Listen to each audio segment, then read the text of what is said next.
근데 만약 귀뚜라미가 경동의 나머지 특허권의 등록 2건을 무효로 하는데 실패한다면 이게 골 때리는 거예요. 날도 추워지는데.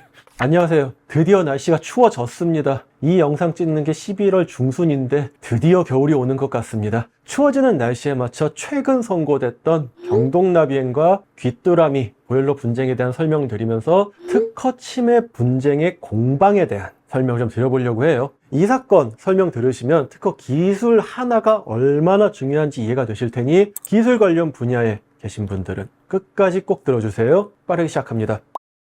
경동나비엔이 2023년 12월에 귀뚜라미를 상대로 특허권 침해 금지 가처분 신청을 청구했어요. 이게 뭐냐면은 쟤네들이 나의 특허권을 침해하고 있으니 쓰지 못하게 해주세요 라고 법원에 신청하는 절차예요. 소송과는 조금 다른데 그 설명은 다른 영상에서 드릴게요. 여하튼 신청이 진행되면서 양측은 격렬하게 공방을 이어갔고 가처분 사건 치고는 제법 심리도 오래 진행돼서 거의 한 11개월 지난 2024년 11월 1일에 결정이 났어요. 결론부터 얘기 드리자면 경동나비엔이 이겼습니다. 그리고 이 결정은 한 회사의 운명을 좌지우지할 수도 있게 되었는데 이에 대해서 설명을 좀 드릴게요. 제가 상표나 저작권 관련 영상을 많이 올리지만 저는 특허 분쟁도 많이 하고 있습니다. 국내 건뿐만이 아니라 해외 건도 하고 있습니다. 그런데 특허 분쟁에서 가장 일반적으로 사용하는 방법 중 하나는 바로 저 특허는 무효예요 입니다. 그게 무슨 얘기냐면요, 특허권자가 침해자한테 너 내 특허권 침해라고 하면은 침해자는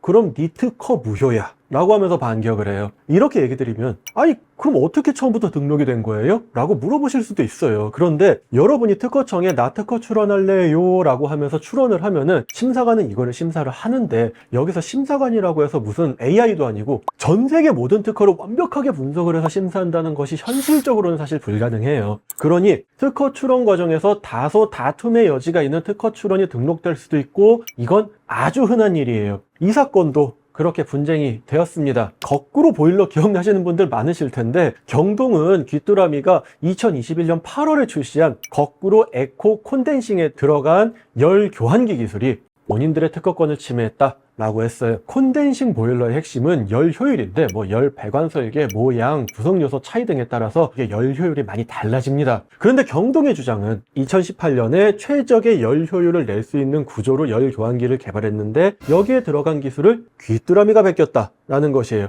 이에 대해서 당연히 귀뚜라미는 열 교환기 구조가 경동나비엔 제품과 다르고 귀뚜라미는 그동안 개발해오던 기술을 더욱 개발해서 업그레이드한 것이다 라고 주장을 했죠. 거기에 더해서 귀뚜라미는 경동나비엔의 특허 자체가 무효라는 주장을 했어요. 제가 말씀드렸던 대로 상대 특허권 자체를 공격하는 것은 아주 흔한 공방 방법이거든요. 실제 귀뚜라미는 2024년 초에 경동의 열교환기 관련 특허 4건에 대해서 특허 등록 무효 심판을 제기했고 그중에 2건은 무효가 되기도 했고 나머지 2건은 무효가 아니라고 해서 이에 대해서 귀뚜라미가 또 불복을 했네요. 이 공격을 왜 할까요? 특허권이 무효가 되면요 원칙적으로 처음부터 없었던 게 돼버려요. 그러면 처음부터 침해할 특허권 자체가 없었다 라는 게 되거든요. 그래서 이렇게 공방을 하는 거예요. 근데 만약 귀뚜라미가 경동의 나머지 특허권의 등록 2건을 무효로 하는데 실패한다면 이게 골 때리는 거예요. 경동은 이미 귀뚜라미의 가처분 신청을 해서 이긴 상태고 경동의 특허권이 인정되면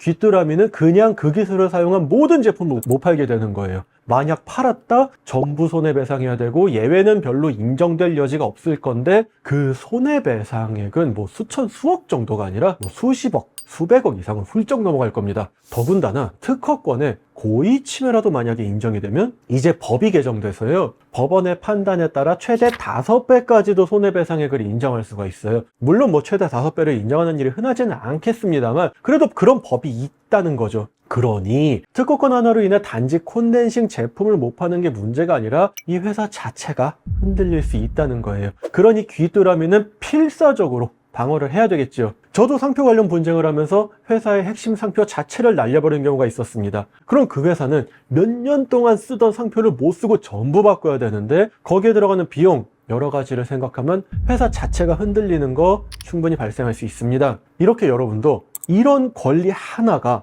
회사 전체를 흔들 수 있다는 생각을 늘 하셔야 돼요. 물론 이런 일이 흔한 일은 아니겠습니다만 그 흔하지 않은 일 하나가 여러분이 키워놓으신 사업에 적용될 여지가 있는 겁니다. 그러니 뭔 일 터지시기 전에 어떻게 하셔야 되죠? 미리미리 저 찾아오셔서 평소 자문 구하시면 좋겠습니다. 네, 됐습니다. 오늘은 경동과 귀뚜라미의 분쟁을 통해서 특허의 중요성 그리고 그 공방에 대한 얘기를 드렸어요. 저도 진행하는 소송이나 심판들이 있는데 몇 건은 지금 그 결과에 따라서 회사에 사원이 걸려있는 경우가 있습니다. 그래서 저도 진행하는 과정에서 굉장히 조심스럽지만 신중하게 진행을 하고 있습니다. 저의 회사라는 생각으로 열심히 하고 있으니 결과물들이 나오면 또 영상을 통해 소개를 드리도록 하겠습니다. 아무튼 오늘은 여기까지 영상을 드리며 오늘 드리는 영상이 여러분의 사업의 날개가 되셨으면 좋겠습니다. 다음 영상에서는 더욱 다양하고 재미있는 소재로 돌아오도록 하겠습니다. 감사합니다.